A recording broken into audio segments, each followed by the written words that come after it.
بسم اللہ الرحمن الرحیم۔ اہل سرسار کی ایک قوم جس کو قوم سبا بھی کہا جاتا ہے، یہ قوم اللہ پاک کی بے شمار نعمتوں کے ساتھ زندگی گزار رہی تھی۔ حضرت داؤد علیہ السلام اور حضرت سلیمان علیہ السلام کی باعظمت حکومتوں کے بعد ان کی حکومت زبان زد خاص اور عام تھی۔ کہا جاتا ہے کہ یہ لوگ گندم کی مدد سے آٹا پیس کر روٹیاں بناتے تھے، لیکن اس قدر اسراف کرنے والے اور ناشکرے لوگ تھے۔ انہی روٹیوں سے بچے کا پخانہ صاف کیا کرتے تھے۔ ان آلودہ روٹیوں سے ایک بڑا پہاڑ بن گیا تھا۔ ایک سال ایک شخص نے وہاں سے گزرتے ہوئے ایک عورت کو دیکھا جو روٹی کے ساتھ بچے کے پیخانے والے مقام کو صاف کر رہی تھی۔ اس شخص نے اس عورت سے کہا کہ تیرے اوپر افسوس، خدا سے ڈر اور توبہ کر، کہیں ایسا نہ ہو کہ خدا تمہارے اوپر اپنا غضب ڈھائے اور تجھ سے یہ ساری نعمتیں چھین لی جائیں۔ اس عورت نے مذاق اڑایا اور مغرورانہ انداز میں کہا، جاؤ جاؤ، گویا مجھے کہ تم بھوک سے ڈرا رہے ہو۔ جب تک سرسار جاری ہے مجھے بھوک کا کوئی خوف نہیں۔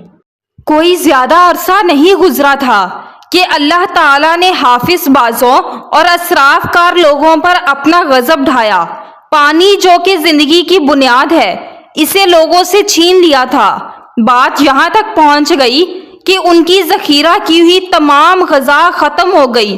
آخر کار وہ مجبور ہو گئے کہ انہی آلودہ روٹیوں پر ٹوٹ پڑے جن روٹیوں کو اکٹھا کر کے ان لوگوں نے بڑا سا پہاڑ بنایا ہوا تھا، بلکہ وہاں سے روٹی لینے کے لیے صف لگتی تھی تاکہ وہاں سے ہر کوئی اپنے حصے کی روٹی لے سکے۔ قحط اور ان کی بدحالی کے بارے میں روایات ملتی ہیں۔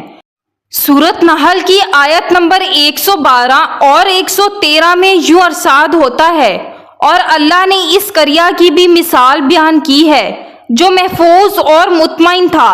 اس کا رزق ہر طرف سے باقاعدہ آ رہا تھا، لیکن اس قریہ کے رہنے والوں نے اللہ کی نعمتوں کا انکار کیا تو خدا نے انہیں بھوک اور پیاس کا مزہ چکھایا، صرف ان کے ان اعمال کی بنا پر کہ جو وہ انجام دے رہے تھے۔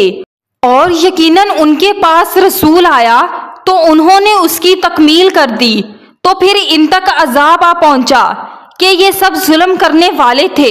اسی قوم سبا کے بارے میں ایک اور واقعہ بیان ہوتا ہے کہ ان لوگوں نے اپنے زراعت کو بہتر طور پر کاشت کرنے کے لیے پانی ذخیرہ کرنے کی خاطر دو پہاڑوں کے درمیان ایک بہت بڑا بند تعمیر کیا ہوا تھا جس میں وہ پانی جمع کر سکے۔ دوسرے پہاڑوں سے گزرا ہوا پانی اس بند میں آ کر جمع ہو جاتا تھا۔ قوم سبا نے اسی پانی کو استعمال کرتے ہوئے بہت سارے باغ لگائے اور کھیتی باڑی کو رونق بخشی۔ ان باغ کے درختوں کی شاخیں اس قدر پھلوں سے لدی ہوئی ہوتی تھی، اگر کوئی شخص سر پر ٹوکری رکھ کر نیچے سے گزرتا تو پھل اپنے آپ ٹوکری میں گر جاتے اور ٹوکری پھلوں سے بھر جاتی۔ اس قوم کے بہت سارے دیہات اور قریے تھے جو بہت آباد اور آپس میں جڑے ہوئے تھے، لیکن نعمتوں پر ان کو شکر کرنے کی بجائے سرمست اور غافل کر دیا تھا، یہاں تک کہ ان کے درمیان ایک بہت بڑا طبقاتی انجام وجود میں آ چکا تھا۔ ان میں سے کچھ لوگوں نے کمزور اور بزرگ لوگوں کا خون چوسنا شروع کر رکھا تھا۔